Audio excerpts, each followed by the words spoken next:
Bonjour à toutes et à tous, j'espère que vous allez bien. Bienvenue dans cette avant-dernière vidéo réaction review à la saison 1 de la série Alice in Borderland. Souvenez-vous, la dernière fois on s'était quitté sur l'épisode 6 qui nous annonçait l'épreuve, je suppose, finale de cette saison 1 avec du moins la dernière carte qui leur manque actuellement, le 10 de cœur, qui s'est révélé donc être dans la plage, littéralement, c'est l'arène du 10 de cœur avec la chasse à la sorcière. J'en attends beaucoup de cet épisode puisqu'évidemment il va sûrement être considéré pour moi comme le véritable dernier de cette saison 1 avant de nous quitter sur l'épisode 8, teasing de la saison 2. Ça rejoint le schéma basique des séries de ces dernières années et plus particulièrement les séries de Netflix. Donc j'attends de l'explosion, de l'épique et une réponse à laquelle on ne s'attend pas autour de la résolution de cette énigme. Bref, on y va, installez-vous confortablement, réaction à ce 7e épisode.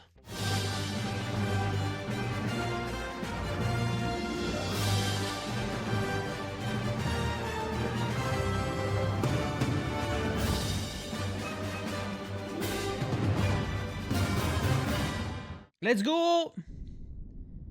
La bûche. Je pense qu'il y a un tas de gens qui vont mourir. C'est pour pas dire la majeure. Trouvez ceux qui ont assassiné Momoka et jetez-les dans le bûcher du jugement. Pourquoi ceux? Il y a qu'une seule personne, je pense, pour de vrai. Oh, ça va tellement spéculer fort. Moi aussi, je vais spéculer. Qui est la personne qui a tué Momoka? Ah bah alors elle, par contre, elle va se faire un plaisir à analyser. Pourquoi t'étais pas avec elle aujourd'hui? Quoi?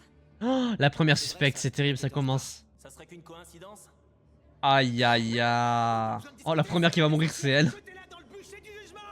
Je peux te dire où j'étais d'ailleurs, tu le sais, on a passé du bon temps ensemble. Connard, va.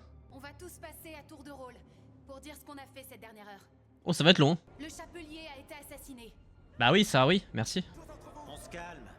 Oh là là, le bureau exécutif qui s'affole, ça y est. Ça partit en couille. Provient d'une arme que nous avons ici à la plage. Ah, tiens donc. Ce qui veut dire que c'est quelqu'un d'ici qui a assassiné le chapelier. Et peut-être la même personne qui a tué Momoka. Agony. Est-ce que ça pourrait être la sorcière qui a tué le chapelier? Maybe. Je parie que c'est un des membres de l'exécutif. Oh wow. Oh merde. Oh le bâtard. Il faut brûler tous ceux que nous trouvons. Alors tout le monde sauf les activistes est suspect. Oh là. Oh bah super, merci hein. Que la personne Le raccourci est folle.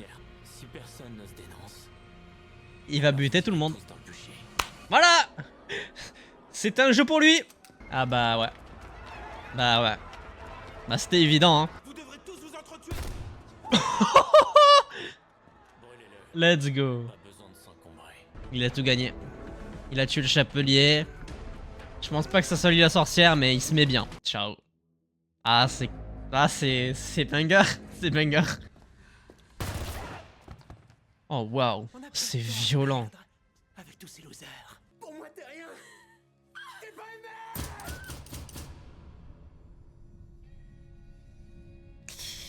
Aïe aïe aïe. Voilà, éthiquement parlant là c'est chaud. Hein.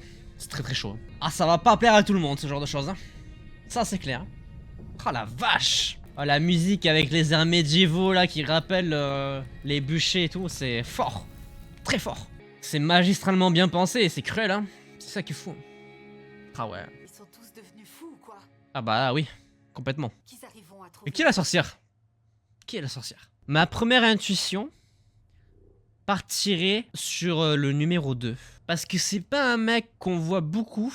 Peut-être que numéro 2 est possiblement la sorcière. C'est ma première intuition. Mais pour l'instant, j'ai rien de fondé. Oh, le sniper. Non, mais alors lui c'est pas la sorcière, mais j'ai envie de le buter. Hein. Ce qui est sûr, c'est que c'est 100% pas un activiste. C'est trop simple de penser comme ça. Et donc là, vu ce que nous a montré la série, c'est à mon avis un peu tiré par les cheveux. C'est aucun des 5, en comptant Harisu, selon moi. Non mais alors lui vraiment...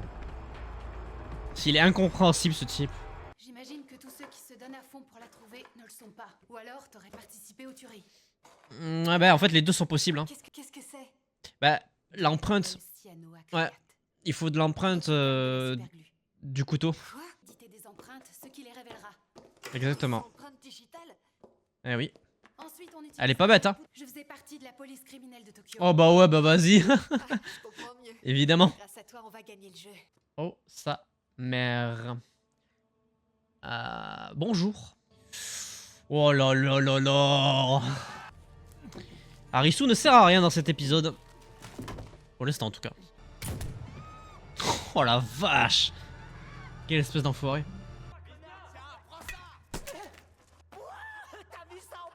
Oh. C'était un mec harcelé du coup. Qui a décidé de devenir harceleur je suppose.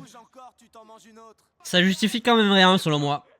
T'es pas censé devenir qu'ont été les gens en face de toi. Ça te pose pas de problème? Allez! Plus faible maintenant? Oh là. C'est facile ici. C'est grand. Oh le duel en légende. C'est que tu fais toujours tout pour me casser les couilles.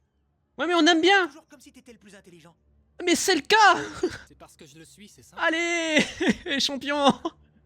Et je l'aime trop, c'est vraiment mon perso bref. Il y a zéro débat. On va mettre fin à ce petit jeu, tu veux? Oh let's go. Oh il y a 2 combats en légende là qui se préparent. Oh ya ya. Oh c'est jouissif. Waouh. Ok. Ok ça rigole pas. Allez va choper les empreintes vite fait bien fait toi. Ok bien joué. Elle a le couteau. Oh. Ok stylé. Oh merde. Oh j'aime bien, les scènes d'action sont bien. Oh ça. Let's go.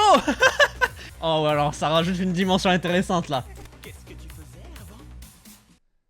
On est sur qui? C'est elle là du coup? Oui, vu la posture de combat ça doit être elle. Ah non c'est pas elle du coup c'est lui? Ah si c'est elle d'accord. Enfin c'était lui avant. Parce que du coup il y a un changement de genre. C'est quoi ces conneries? Ne reviens plus jamais. C'est radical hein. Zéro tolérance quoi, c'est terrifiant. Donc exilé de son chez-soi. Horrible. L'impuissance de la daronne c'est horrible aussi. Hein. C'est d'autant plus intéressant le combat là. Tu parlais de moi. Et toi, avant? À lui maintenant. Seuls les membres du bureau exécutif gèrent l'alimentation électrique. Il a pas tort. Mais je crois que c'est quand même pas les activistes moi. Hein. Ouais, je crois. Oh là j'adore. Oh l'insolence. Oh! Oh let's go! Wouhou! Oh merci. Oh merci. Ah ouais. Prends-toi ça sale bâtard va. Oh merci. Oh merci. C'était incroyable. Ah, lui c'est le... Celui qui est rasé face à l'autre du coup. Ah ouais il a radicalement changé. Hein. Que t'étais tatoueur dans le monde originel. Ah. Et du coup il a fait plein de tatouages. Ouais. Un truc si génial. Que je pourrais plus vivre dans le monde originel. J'aime bien l'origin story. J'aime bien. Mais il est devenu complètement taré par contre. Alors tu vois. Ah ouais. J'aime bien les 2 origin story là. Ça c'est intéressant par contre. Oh ce rire. Oh là je peux faire des cauchemars de ce rire. Oh ça va être stylé hein. Si c'est bien filmé ça peut être trop stylé. Avec l'ambiance musique là. Oui joli. Oh j'aime bien la proposition. Pendant ce temps on sait toujours pas qui est la sorcière mais j'aime bien. Bon tu veux pas servir à quelque chose toi à un moment donné? Ton temps d'écran sur cet épisode est relativement court. Oh me dis pas... Oh fait chier, j'allais dire me dis pas qu'il va repenser à Shota et Karube. Fait chier. Voilà, entrée censé l'entrée ça. Ouh ça va pas être ouf ça pour les pieds hein. Pour combattre hein. Question survie, on n'est pas au même niveau. Sans doute, oui. Sa mère qui est tombée malade. Tu es devenue une personne complètement différente. C'est le but. Tu es splendide. Tu es Merci bien. magnifique. Putain. Tu sens que si la mère elle avait pu avoir le droit de parler, dans cette culture où elle n'avait pas le droit d'exprimer quoi que ce soit, ça aurait fini autrement. Elle va l'éclater. On va dire au revoir au samouraï. Je l'appelle le samouraï juste parce qu'il a un sabre. Oh putain la patate. Ouch. Allez c'est ciao.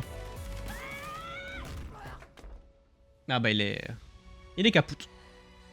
Bien joué. Magnifique. Allez, un ennemi en moins. Enfin 2 du coup, parce que là, qu'il a brûlé aussi. On t'a cherché partout. C'est gentil. Mais t'as servi à rien pour l'instant. Ok, dites-moi les règles. Putain, c'est vrai que du coup, c'est lui qui va possiblement trouver. Tu te rends compte de ce qu'on a fait? Sans déconner. Tiens donc. Qu'il y avait une tête de de cheval ont été contraintes de participer au jeu avec leurs propres règles. Elles gagnent le jeu si tout le monde a perdu. Ou est transpercé par les lasers. Ça pourrait être un des activistes. Non, pour moi c'est trop simple. Le dernier boss ou Agony. Je sais pas pourquoi, mais j'ai l'impression que c'est pas le but du jeu. La carte est un 10 de cœur. Oui, c'est un jeu de trahison. C'est pas seulement un jeu physique, c'est ce qu'il y a de plus atroce. Tu dois jouer avec les sentiments des gens. Alors, à quoi tu penses? Putain, c'est chaud, hein? Il y a quelque chose qui cloche. On est d'accord. De quelle manière je pourrais influencer le jeu? Non, j'ai une théorie de zinzin.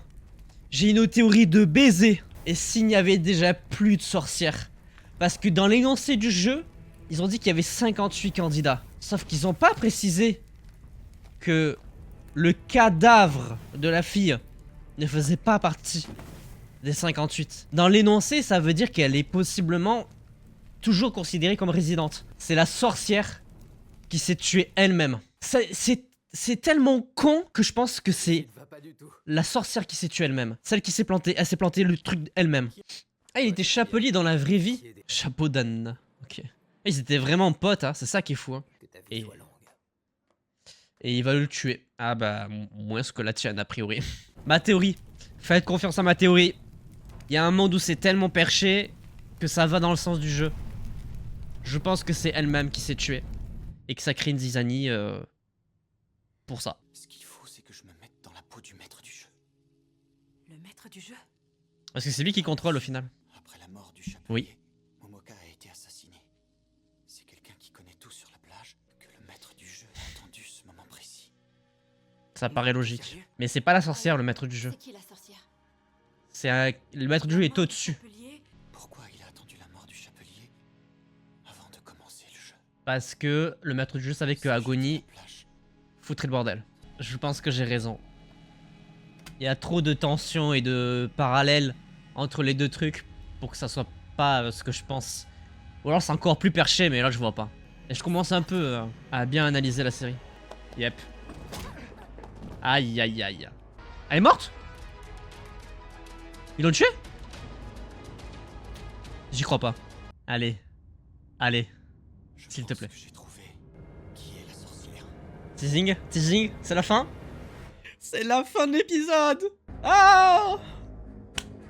Ah putain! Ça veut dire qu'il se décompose. Le teasing de fin ne durera pas tout l'épisode 8. C'est sur 2 épisodes le truc. Oh la vache. Cette fin de saison 1 sera finalement donc décomposée en 2 épisodes. Je reste convaincu que dans la construction scénaristique, on aura évidemment un teasing de saison 2, forcément, avec, selon moi du coup, maintenant, les figures. Ça semble quasi inévitable. Peut-être une révélation de qui est le maître du jeu aussi. Ça peut être intéressant. Je rappelle qu'il y a toujours ce truc de puits central énergétique. Je reste convaincu qu'il y a quelque chose autour de ça et que ça peut possiblement être amené dans la fin de l'épisode 8 qu'on va découvrir du coup la prochaine fois. Bon, parlons de cet épisode 7 qui évidemment comble toutes mes attentes dans le sens où j'avais besoin de beaucoup d'action, de beaucoup de retournements de situation et de beaucoup d'explosions. Bon, bah les 3 points principaux sont donc réunis. C'est le bordel complet, c'est une anarchie complète, gérée par une main de maître, en partie évidemment déjà par le maître du jeu, mais surtout par Agony qui se croise les bras pendant que tout le monde s'entretue, puisque c'est dans la direction artistique souhaitée par ce jeu. Il se fait un malin plaisir évidemment à regarder tous ces gens mourir, il n'intervient même pas forcément, juste il est sur son toit et il regarde les gens mourir brûlés dans le bûcher. C'est une construction vraiment parfaite parce que le jeu te tient en tension et en haleine du début à la fin, parce que on n'a aucune information autour de qui est la sorcière. Les 2 seules personnes qui sont capables de trouver qui est le coupable ou la coupable, bah c'est Arisu et la fille dont j'ai oublié le nom, qui a priori est morte même si elle a pris juste un petit coup sur la tête. Je sais pas si elle est actuellement décédée, mais en tout cas sur le couteau elle a trouvé les traces d'ADN de la personne qui a planté le couteau dans le cœur de Momoka, et Arisu est doté d'une intelligence incroyable et d'une déduction sans pareil, qui a donc trouvé le nom de la personne qui a tué Momoka, qui pour moi n'est autre qu'elle-même. Pour moi, c'est Momoka qui s'est plantée en tant que sorcière le couteau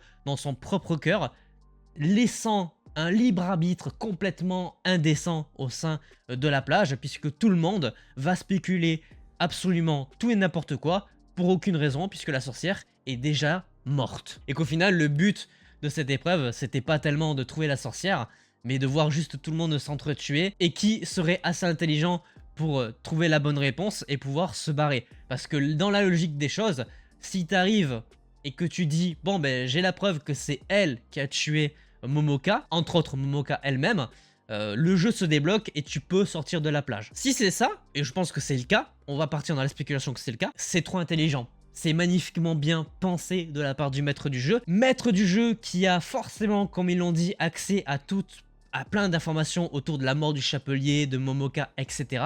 Je pense que le maître du jeu fait partie des membres du bureau exécutif. Ou en tout cas, une des entités du maître du jeu fait partie de ce bureau-là. Maintenant, à savoir qui, est-ce que c'est vraiment le cas? Peut-être. Pour avoir autant d'informations, c'est qu'il y a forcément soit une top, soit un haut placé directement dans l'équipe. Et je vois bien une construction scénaristique qui nous amène à nous dévoiler le visage de cette personne à la fin de la saison 1. Bon, là, j'avoue que je vais un petit peu loin. Concentrons-nous sur Momoka, parce que je reste convaincu que c'est elle-même qui s'est tuée. Ça rejoint un petit peu ce qu'on a vu dans l'épisode 2 avec les membres qui avaient des têtes de cheval et qui tuaient les gens dans le building. Je pense que c'est des gens qui ont choisi ce camp-là, très précis, pour gagner le jeu, entre guillemets, et qui font peut-être partie d'une équipe montée par les maîtres du jeu. Je vois bien Momoka, du coup, en faire partie, et être une sorte de sacrifice pour un bien commun, entre guillemets, même si c'est très dur évidemment de dire ça. Elle se serait donné la mort pour permettre un petit peu d'entertainment et que tout le monde se foute sur la gueule. Je vois bien un peu le truc tourner comme ça, tellement c'est perché et pas forcément logique de penser à ça. Mais tu sens vraiment que je suis à fond dans la série parce que je spécule. A priori, je spécule bien, mais ça prouve que c'est vraiment ce truc-là en particulier que j'apprécie dans les séries. J'adore analyser tous les éléments qu'on a à disposition et essayer de comprendre un petit peu le fonctionnement qu'ils ont voulu nous donner à travers cette série. Et c'est juste parfait. Cet épisode 7 représente parfaitement ce que j'attends d'une série comme Alice in Borderland. Faut revenir un petit peu sur la violence, hein. Putain, qu'est-ce que c'est présent, hein. Le nombre d'actions complètement immorales qui se passent, ça n'a aucun sens. J'ai bien aimé les différents arcs des personnages qui sont du coup secondaires, mais on a des flashbacks avec une histoire pour chacun d'entre eux, très touchant pour la plupart. Bon, il y a que celle de l'autre con là-haut qui a brûlé qui m'intéressait absolument pas. Oui, c'est intéressant de voir que t'as été harcelé, mais du coup t'as fait partie des gens qui sont devenus harceleurs parce qu'ils ont été harcelés. Là, pour le coup, ça me plaît pas forcément, de par ce qu'on nous a montré du personnage dans les 3 derniers épisodes, parce qu'il est là que depuis le 5e. Content qu'on en soit enfin débarrassé d'une manière en plus très épique, complètement brûlé sur un toit, puis il s'écrase par terre. On en est enfin débarrassé, je pense, de la meilleure des manières. Et de l'autre côté, on a ces deux personnages-là qui s'affrontent dans la discothèque. J'ai pas retenu le nom des deux personnages, mais que ce soit l'un ou l'autre, j'ai adoré la construction et la manière dont on nous parle d'eux. Tu sens qu'on a vraiment deux personnages qui ont été rejetés par la société de manière très injuste. On a un peu plus de mystère du côté du samouraï, je vais l'appeler, excusez-moi, parce qu'on n'en apprend pas forcément trop sur le pourquoi du comment il s'est enfermé dans cette pièce à écrire des milliards de commentaires sur plein de trucs. Mais par contre, la suite est intéressante puisqu'il change complètement de statut. Il se coupe les cheveux, il met des tatouages, il a une gestuelle qui change un petit peu. Et surtout, il devient complètement taré, il fait partie des activistes. Et pareil, sa mort est plutôt stylée, avec des scènes de combat qui sont très très bien filmés, avec une musicalité intéressante. Non, c'était vraiment propre. Et là, je vais me régaler à regarder ce dernier épisode. J'aurais fait la saison 1 en moins de 2 jours. Je me régale. J'ai hâte de terminer cette saison 1. Après, on fera une petite pause. De toute façon, le temps que toutes les vidéos réactions sortent, j'aurai peut-être 1 ou 2 mois d'attente où je pourrais respirer un petit peu avant de me lancer dans la saison 2. Faut laisser un petit peu quand même de patience et de suspense. J'espère donc, dans un premier temps, que cette vidéo réaction review à l'épisode 7 vous aura plu. N'hésitez pas à laisser un petit pouce bleu si c'est le cas, à vous abonner, à activer la cloche pour ne pas manquer les prochaines vidéos.